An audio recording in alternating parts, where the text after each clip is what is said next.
जनक पूछते हैं, कथा ज्ञानम वाप्नोति, कथा मुक्तिर्भविष्यति, वैराग्यंच कथा प्राप्तम। 3 प्रश्न, और ये 3 प्रश्न ही जीवन का सार हैं। पहला प्रश्न, ज्ञान कैसे प्राप्त होगा?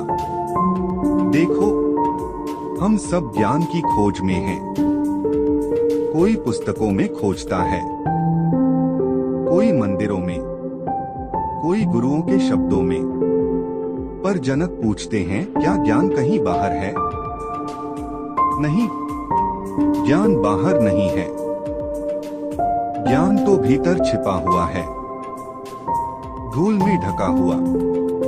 तुम्हें नया कुछ पाना नहीं है, तुम्हें केवल भीतर की परतों को हटाना है। दूसरा प्रश्न, मुक्ति कैसे होगी? जनक जानते हैं, जीवन बंधनों से भरा है। बंधन इच्छाओं के हैं, भय के हैं, रिश्तों और महत्वाकांक्षाओं के हैं। हर मनुष्य किसी न किसी अदृश्य जेल में जी रहा है। तो वे पूछते हैं, मुक्ति कब और कैसे? सत्य यही है, मुक्ति भविष्य में नहीं है। मुक्ति केवल इसी क्षण संभव है, जब तुम भीतर देखो और कहो, मैं न शरीर हूँ न मन हूँ, मैं आत्मा हूँ। उसी क्षण जंजीरें टूट जाती हैं। तीसरा प्रश्न, वैराग्य कैसे प्राप्त होगा?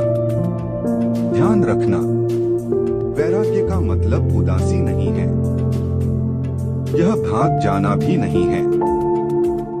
यह गहरी अंतर्दृष्टि है। जब साधक देख लेता है कि सब कुछ क्षणभंगुर है, धन, सुख, यश, मान सम्मान, तो उसके भीतर एक शांति उतर आती है। उसकी पकड़ ढीली हो जाती है, और यही है वैराग्य।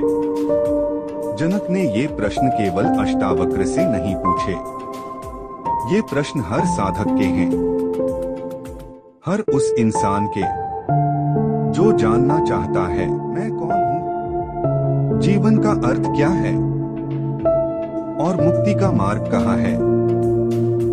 इन 3 प्रश्नों में ही पूरा अध्यात्म समाया हुआ है।